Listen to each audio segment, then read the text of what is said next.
Self-talk is double-edged and can either help you or trap you.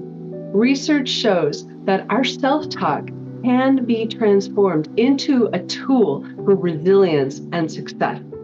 I've put together biblically based and science-backed strategies to help you refine your inner dialogue because your words matter.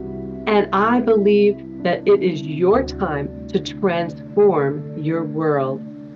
Click to join our Words That Transform class because your world will never be the same.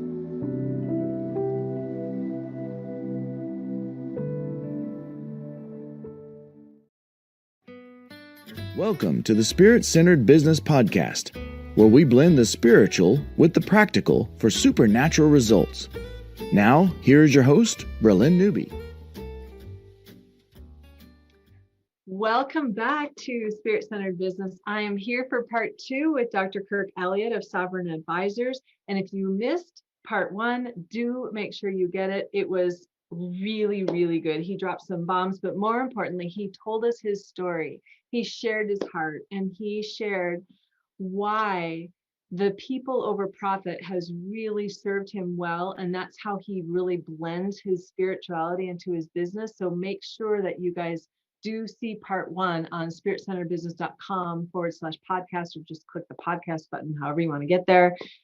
If you missed it, because you do want to see it. Now, welcome back, Dr. Kirk. Thank you so much for just being you. That part 1 was amazing. Oh, I'm so glad you liked it. You know, it's like, I totally came in unprepared. I didn't even know what you wanted to talk to me about. It's like, I'm just going to talk because I don't do good with notes. I don't do good with scripts. I just talk. And so I am thankful that you liked it because I was just talking from the heart. so that makes me feel good. It was perfect. It was perfect. I'm so unscripted. These guys know I fly by the seat of my pants and stuff comes flying out of my mouth like, did I just say that? I didn't even know that. Awesome. Yeah. Birds of a feather. I love that. That's great. Yeah. So, okay. We actually, I hinted at it at the beginning of part 1 that we were going to talk about buying gold and silver, but I really want you to focus on that, why it's important. And also the really cool thing that I've been having conversations with my peeps about is the spiritual aspects of gold. Like, what does gold represent in the spirit realm, and why, Father literally says, buy gold from my treasury. So I'm just going to let you go on about gold and silver, either in the physical or in the natural, both, whatever. Right. Okay. Well, I'll start with the spiritual, right? Because it's an easy one. Heaven's got streets of gold, right? The Father's heart.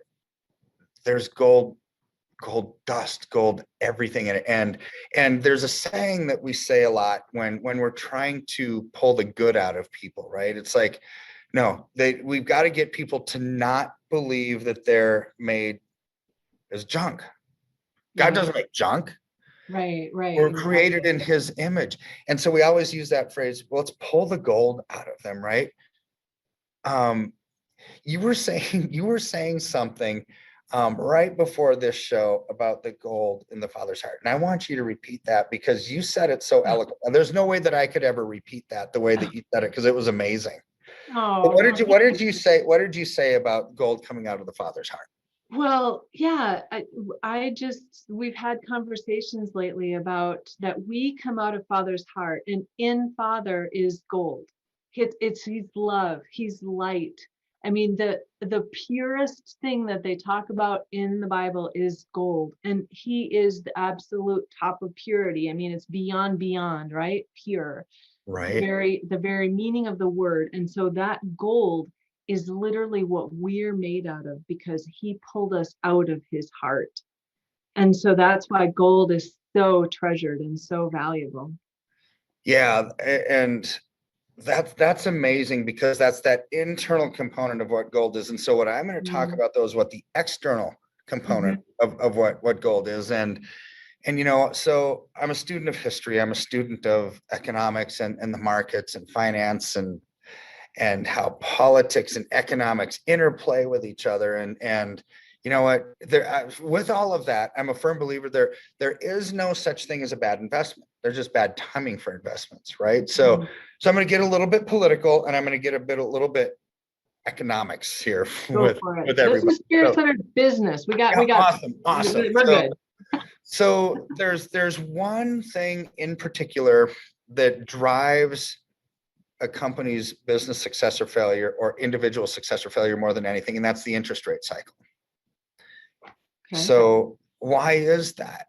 Well, it's because, in Proverbs, it tells us a borrower is a slave to the lender, right? So if you had no debt, would you care if interest rates were 20 or 30%? No, it doesn't really affect you at all. If you're in debt up to your eyeballs, do you care? It's like, oh yeah, you better care, right? And so there's a term called normalcy bias. And I'm going to put all these little puzzle pieces together, and it's going to paint a pretty cool picture here for everybody. But normalcy bias means, hey, it didn't happen in the past, and so therefore it's not going to happen now. So people think, well, interest rates have been coming down since 1983. They've been coming down, literally since 1983. All of your viewers out there, if they're old enough and they can remember buying a house in the early 1980s, it was like an 18% interest rate on a 30-year mortgage. 18%. Wow. Ridiculous, right? And so this came off the late 70s. So the Carter years during the late 70s, I'm sorry, everybody, if you like President Carter, I don't know what to tell you. I'm sorry, because he was the worst economic president since the Great Depression. I mean, it was awful. You had interest rates that were 18%. The highest income tax bracket was 90% in the late 70s, not 19. Are you kidding me? 90. It's I did not know that. Russia. This is America, for crying out loud. And so then you had this huge recession. There was an oil crisis. There was rationing at the pumps. People were like waiting in line for gas. And so nobody was working. It's like, what? And then Reagan decided to run for president. It's like, why? Why would you want to inherit this quagmire and this hornet's nest, quite honestly? Well, he had an idea to fix it, right? I wouldn't want that. I mean, I think I'm a relatively smart guy from time to time. It's like, I can't fix that. Let's pack it up and move to Canada. It's got to be better. Right. Socialism. I'm out. Check, please. Check out. No. So anyways, Reagan came in, beat Carter. I'm embarrassed. Embarrassed. I was born in Minnesota. So I grew up. All my family still lives there. Minnesota was the only state in 1980 that didn't vote for Reagan. He won 49 states except for Minnesota. So, yeah, that's a bit of shame attached to that. There you have it. There you have it. Okay, it's out now. It's really unfortunate. We can move on. Yeah, we can. We did move on. We moved on quite nicely. So anyways, he came in and he said, "Okay, America, I'm going to fix this thing. And how am I going to do it?" Well, you got to lower interest rates, because Americans do one thing better than anybody else on the planet. We spend money. So if you lower interest rates, it's the same as increasing their bottom line, and we will spend. Whether that's a great legacy to leave for the next generation or not, it's another story. Point is, we spend. So lowering interest rates will do what? It'll cause people to spend more, and when they spend more, corporate America becomes more profitable. And that happens, the price to earnings ratios change in the stock market. When that happens, the stock market booms, right? Okay, so that ultimately kind of fixed the stock market, but he wanted to accelerate that. So he started lowering taxes, income taxes, property taxes, capital gains taxes, estate taxes, corporate taxes. All these taxes started coming down. Mm-hmm. Well, now he created a framework for success that lasted for like 20 years. So that increased people's take-home pay while their bottom line was coming down. So it's like, oh my word, this is amazing. So people would really spend, but when interest rates come down, the value of bonds goes up. As interest rates go up, the value of bonds comes down, right? So it's an inverse relationship. So interest rates were coming down. The bond market was a phenomenal investment from 1983 until 2021. because interest rates have been coming down that whole time. People Wow. don't realize the bond market. And if you want to sell a bond, sell it now. If you still have bonds, get rid of them yesterday. Okay. I mean, I'm telling you, because the value of bonds is sky high when interest rates are close to zero. They can't get any higher. It's an inverse relationship. So the closer rates are to zero, the higher the price of the bond is going to be, right? So therefore, there hasn't been a time in the history of America to sell a bond at a better price, or current or in future America. This is one of those weird times because we're so close to zero that there is not a better time. And if our goal as wise and prudent investors, and to hear the words when we meet Jesus in his fiery eyeballs on Judgment Day, we want to hear, well done, my good and faithful servant, with you I am well pleased, right? Anything else that comes out of his mouth on that day, we're not ready to hear. we're not ready to hear anything other than that.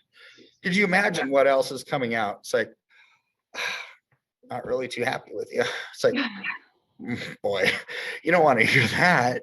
Yeah. You want to hear, well done, my good and faithful servant, with you I am well pleased, right? So I lost my train of thought. So anyways, that's what we want to hear. We want to be wise stewards with what he's been given us. Yeah. So interest rates. Yeah. So this is why we need to sell at a high point. Buy low and sell high. Isn't that what we've always been taught? Yeah. Not everything that you're taught in college is right, but that one is: buy low and sell high. So that's point number one. Point number two, if you're in debt up to your eyeballs, it shackles you. And as interest rates go up, so here's the scary part about this situation right now. Interest rates are close to zero. Most of America is living hand to mouth. We're 1 to 2 paychecks away from bankruptcy. We become like normalcy bias. Remember, we become creatures to the past in our present and things. That's the way they've always been. Interest rates have always been coming down. That's all that we know for the last 38 years. If you're less than 38 years old and watching this podcast, all you've known is declining interest rates. That's it. Well, what happens when interest rates go up? Your cost of debt service goes up. Your cost of everything goes up. So people aren't used to that. The bond market gets shellacked. It's over for a couple of decades. That's why you got to get rid of your bonds, because interest rate cycles are on average 28 years long. So you got to get rid of them, because we're in for a rising interest rate cycle, probably a couple of decades on average. Wow. Yeah. So imagine this. So what else is that going to mean for real estate? People don't pay cash for houses. They finance houses. So therefore, as rates go up, the value of housing has to come down for it to become equally affordable. This is why the real estate market boomed during those Reagan years. For the last 38 years, real estate has been killer, amazing, awesome, because rates have been coming down. So therefore, the price of houses could keep going up and up and up and up and up, because the cost of borrowing was down and people could afford more. Well, except in 2008. That was, but the overall trend has been up for 38 years. There's nothing goes straight up, nothing comes straight down. That's like 2 steps forward, 1 step back, 2 steps forward, 1 step back. I see. That 08, 09 Yeah. was a doozy. that was a big step back I for got both caught real in estate, the stock market. But did Yeah. we rebound? Sure we did. Yeah. Real estate prices are sky high. The stock market's at an all-time high. So everything rebounds, everything comes back. Mhm. But the point is, that was all during a declining interest rate cycle. Now that interest rates are going to be going up, it's going to be different. People are going to, it's a paradigm shift. It's a fundamental shift in the economy that neither you nor I can control. And so we have to adapt to it. If we don't adapt to it, it'll take us, right? So I'd rather take advantage of that trend rather than the trend take advantage of us. So there's things that we can do to do that. So during the Reagan years and into the Bush years and into the Clinton years, nothing really changed. Okay. It was booming economy for all 3 presidents. I would have invested in stocks because that's what was booming. What did gold and silver do during that time?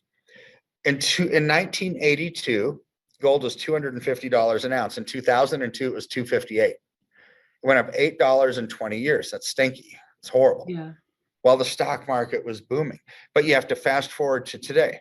Mhm. What are the fundamental changes here? And this is where I want to impart wisdom and knowledge and understanding into the hearts and minds of your viewers, because this is how when we apply that to our own lives, we can hear, well done, my good and faithful servant, with you I'm well pleased. You're not the wicked servant, not just a bad or a dumb servant. You're the wicked servant that buried your talents in the sand because you were afraid to do anything.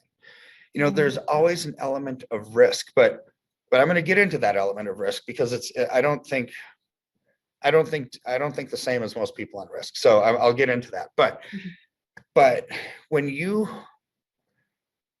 look at those fundamentals, interest rates coming down, where are we now? Interest rates are about as low as they can go. They can only go up. Okay, that's different. Taxes were coming down. Taxes are medium right now and going up under a Biden administration. Okay, so both are going in the opposite direction. You also have unsustainable debt. We added $4.5 trillion to our national debt last year, just at the federal level. What about individuals and corporate America and everything else? It's unsustainable. Then during the 80s, remember, you had politically, it was dynamic and amazing. And Reagan won the Cold War against Russia. The Berlin Wall came down. Newt Gingrich had the contract with America, and Democrats and Republicans were talking and cutting deals. It's like, what? Why can't that happen today?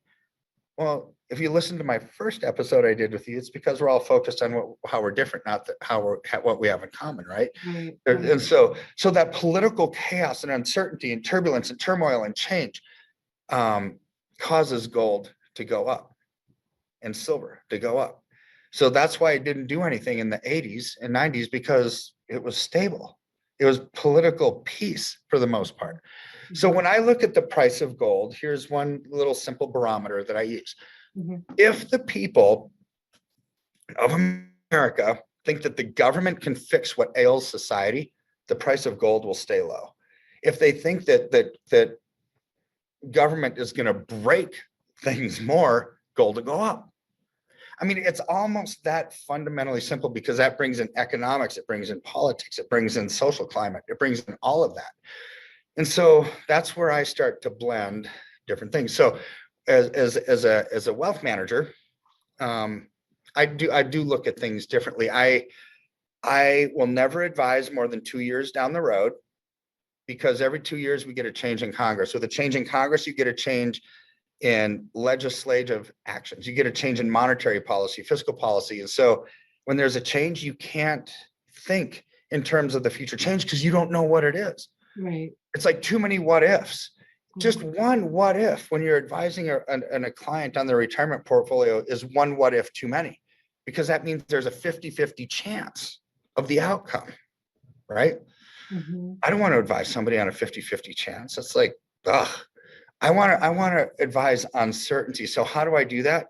With the trend that's right in front of us right now, right underneath our nose, because there's no speculation involved. Hey, here's a trend. This is why it's moving, and it is moving. So therefore, we just allocate into it. I don't care if it lasts 1 month, 3 months, 9 months, a year, 5 years. I don't care.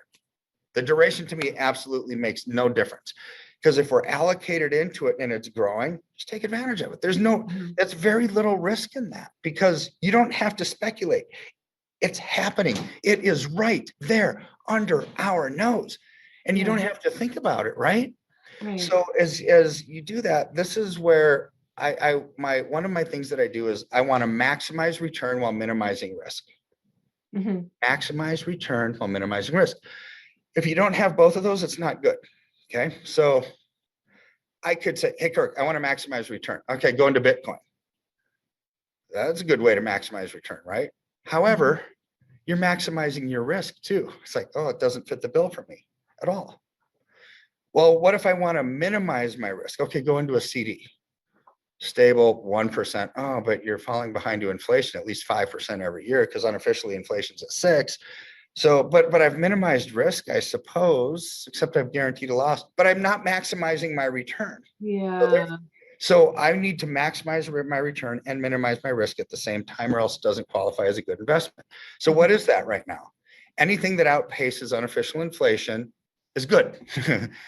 When the trend is right in front of us, that means you've minimized your risk, because you don't have to think about it. The trend is the trend, and you're just allocating into it. To me, that's gold and silver for right now.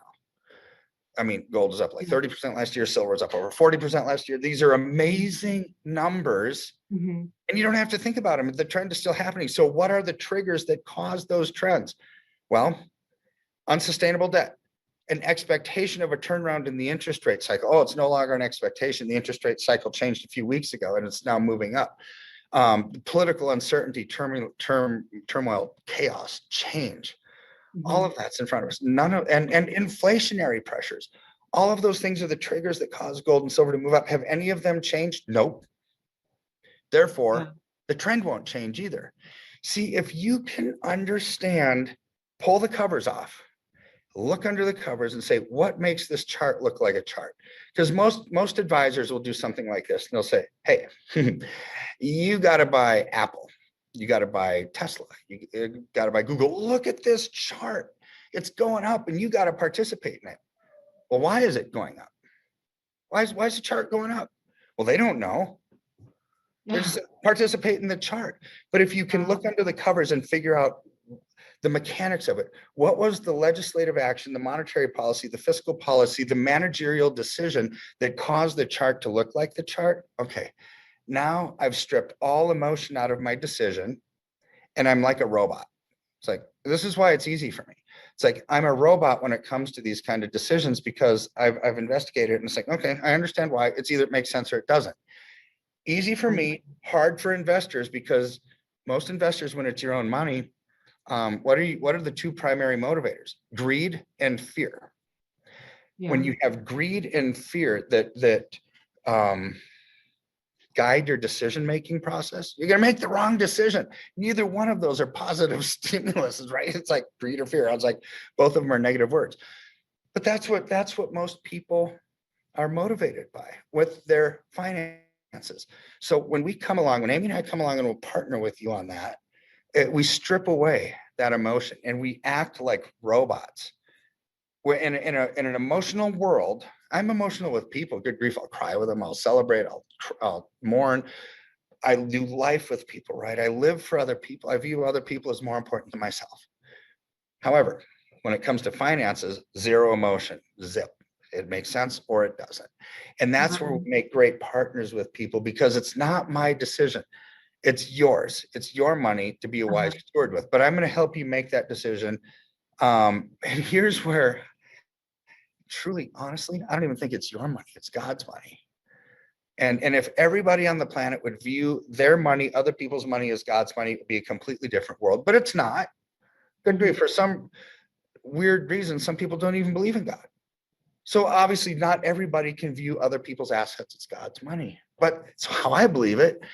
And this is why we act the way that we act with when I first started in this industry, my third client ever as a kid was this 92-year-old lady. She was from Manhattan and got some $10,000 in from her. And I said, hey, what do you want me to do with your money?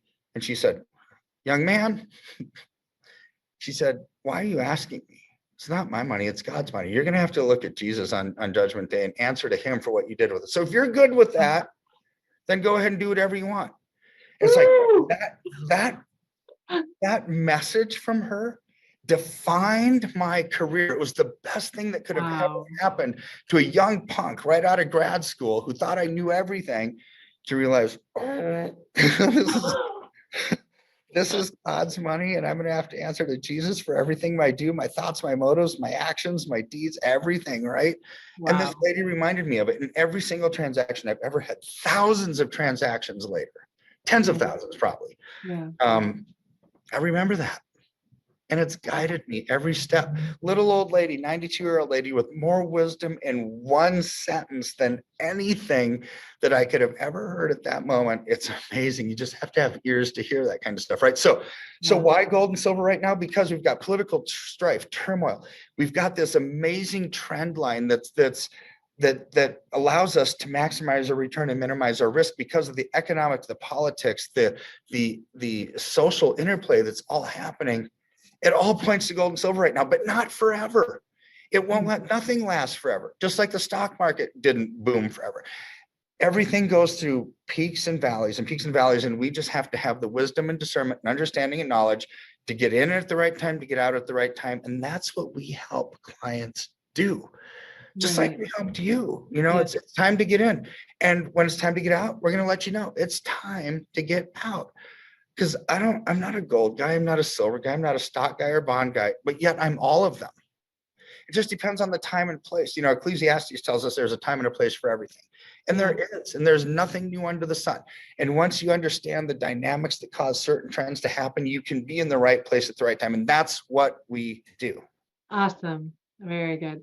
So people can go to sovereignadvisors.com, and I will definitely put it in the show notes. Sovereignadvisors.net. Excuse me, .net. You got it. And I will put it in the show notes correctly, and get a hold of you guys. And like I said in the last show, I called them up. We had a great conversation, and I really felt comfortable with what Dr. Kirk was saying. And like, I told him what's going on in my, I had multiple IRAs and multiple, all of these different accounts, and we kind of consolidated some stuff, and it was really good, you guys. I would definitely, even if you don't do like I did and kind of go all in on gold and silver at this moment, because I just trust him that he'll tell me, okay, it's time to get out. Okay, so now it's time to go back into whatever's the next thing that's the right investment. So even if you don't do that, you guys, just to have the conversation that he can direct you, and like he said, he will make you understand the reasons why you want to make the correct decision. So it's your decision, but I would definitely give Sovereign Advisors a call, and Dr. Kirk, and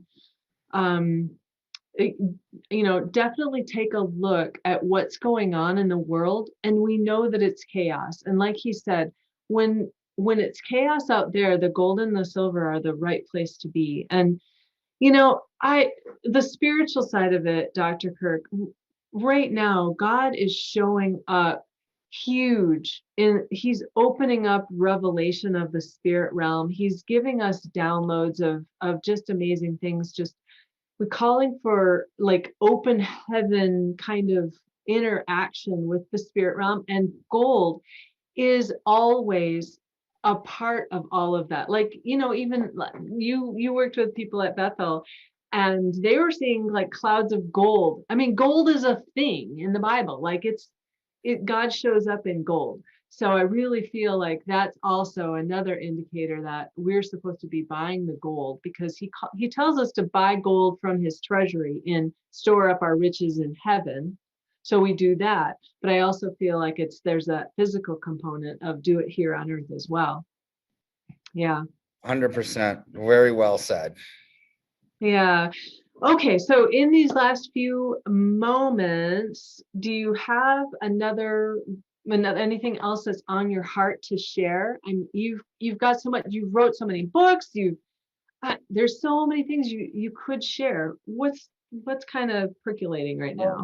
Kind of what we talked about it just a little bit. God doesn't create junk, right? He creates people in his own image. So we weren't created with a spirit of fear. We were created with a sound mind and discernment and wisdom to make good decisions at good times. And we were created with free will, so we can make bad decisions at bad times, right? So I've never done that. I don't even know what I'm talking about here. I haven't either. So I never make bad decisions, right? Jeez. Yeah. We're humble. So with that, we know that we weren't created to just survive. We don't have to settle for surviving. We were created to thrive. And so with that, though, sometimes, I mean, hear the right voices, right? Like the three voices that I always hear. Yeah. You have to know the right one to listen to, right? So we were created to thrive. And sometimes that's just us digging in, moving forward, blazing forward, regardless of the circumstances in your life, and make a difference in other people's lives. If you, like with my companies, I want to be known as not just as a giver, but as an extravagant giver. That's what I want my legacy to be. When people remember me, when I'm 6 feet under, it's like he was an extravagant giver. He never stopped, right? That's how I want people to remember me, Kirk. And And this is the model that was given in the Bible. God gave his son gave his life. And so we need to model that in our finances, in our time, in our energy, in our thoughts, and what we do for other people, and how we're always giving encouraging words, right? And we never tear anybody down. We build them up. We build them up. And if we can do that, the world will change one person at a time all around us. But this is all part of thriving, right? It's not just you. You're not an island in and of yourself. You're part of this other group. So if we can build everybody up around us, then we can thrive. We truly can, and the world will be a much better place. Also in that thriving, sometimes you can't do it alone. You need a team. Absolutely. Right? We're not created to do things alone. Yeah. No, we're created to do things in community. And this is where like at our financial advisory firm at Sovereign Advisors, we come alongside you and partner with you to help take away that financial anxiety. Like, look, we are here to help you grow your portfolios. You're there to fund your portfolios. So when we can take on that extra piece, it's like, I can't grow it, I can't fund it and grow it at the same time. It's like, well, let us grow it. I mean, you've got other things to do. You've got kids that are going crazy. You've got pets everywhere. You've got your layoffs at your job. Life is chaos. You're going and got 2 and 3 jobs and things are just chaotic and messy and nasty. It's like this one thing, you can thrive if you focus on it as a team, right? And so there's certain people that are gifted for certain things. It's like, you know what? Don't ask me to fix a car. I'll probably break it.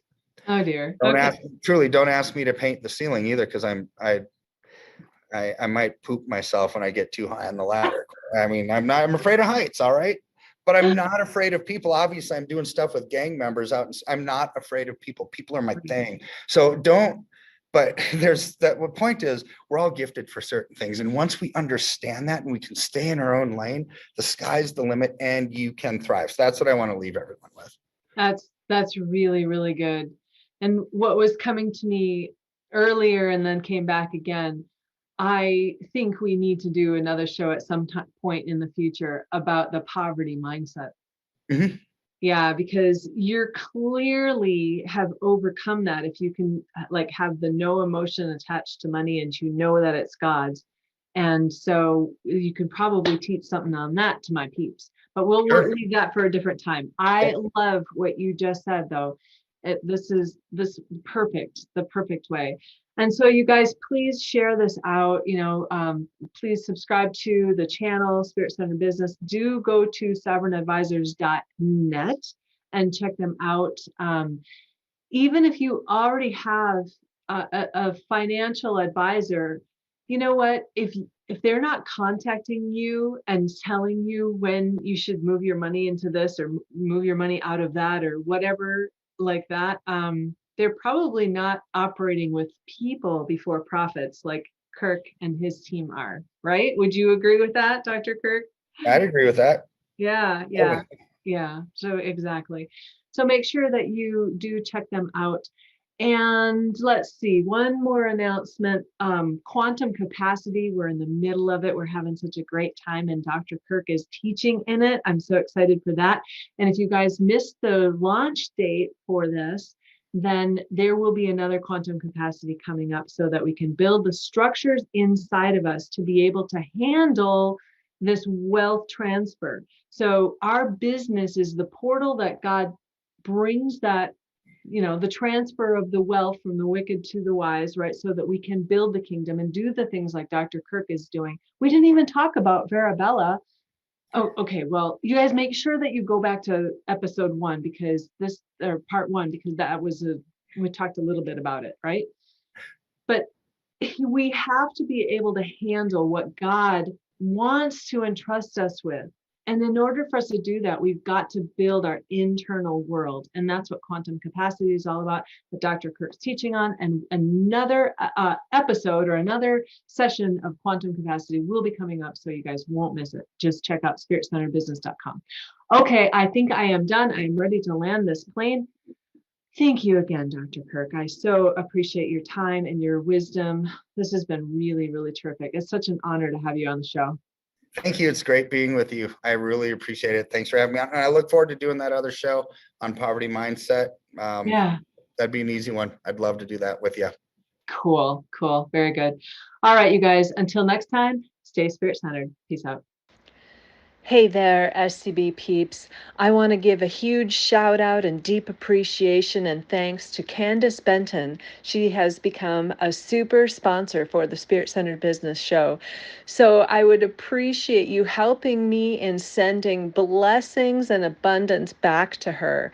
Thank you so much, Candace, and you are well loved. Thank you for listening to Spirit Centered Business with Bralynn Newby. Be sure to like, subscribe, and share with your friends. The next stage of doing business by being spirit-centered is coming together in collaboration, working with spiritual principles and knowing our destiny. Join our tribe at spiritcenteredbusiness.com, and we'll catch you on the next broadcast. Peace out.